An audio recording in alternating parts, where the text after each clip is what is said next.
अस्सलाम वालेकुम दोस्तों, कैसे हैं। तो आज की वीडियो में हम बात करेंगे आज रात को, यानी कि हफ्ते की रात 25 अक्टूबर और 26 अक्टूबर जो कि एतवार का दिन होगा, सुबह जब 3 बजेंगे इटली के अंदर, तो 1 घंटा जो है वो घड़ियां पीछे कर दी जाएंगी।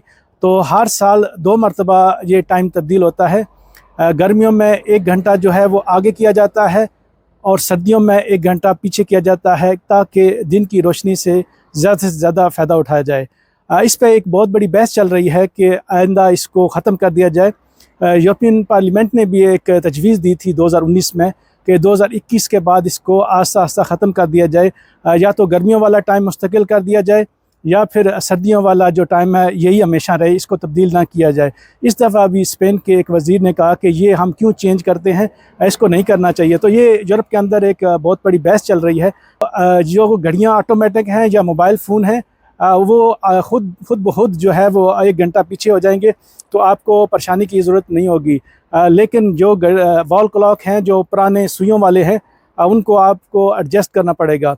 अच्छा, उसके बाद जो नमाज के औकात हैं जैसे फ़जर और मगरिब, वो ज़्यादा मुतासर होगी, क्योंकि सूरज के तलू और गुरूब में भी फ़र्क आ जाएगा 1 घंटे का। और अगला जो जुम्मा है उसमें भी तब्दीली आएगी, तो आप इसका ख्याल रखें। नमाज के औकात में अच्छा खासा फ़र्क पड़ेगा। बाकी घड़ियाँ ऑटोमेटिक खुद ही टाइम तब्दील कर देंगी। तो दोस्तों, ये जो घंटा है इसकी थोड़ी सी हिस्ट्री अगर आपको पसंद हो तो मैं आपको बताता हूँ। इसका आगाज़ 1895 में पहली दफ़ा एक जॉर्ज हडसन नाम का एक बरतानवी बंदा था, उसने ये आइडिया दिया था कि घंटे को तब्दील किया जाए।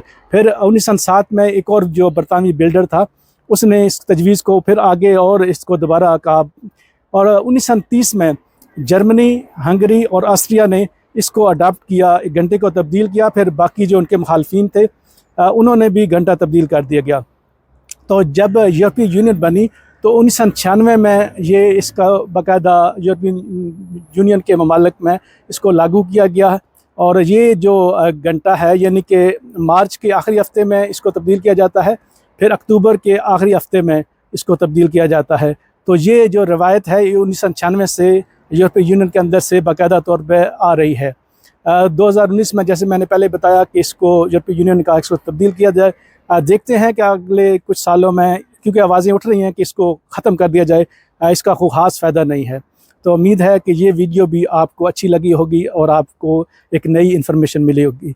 वीडियो देखने के लिए शुक्रिया।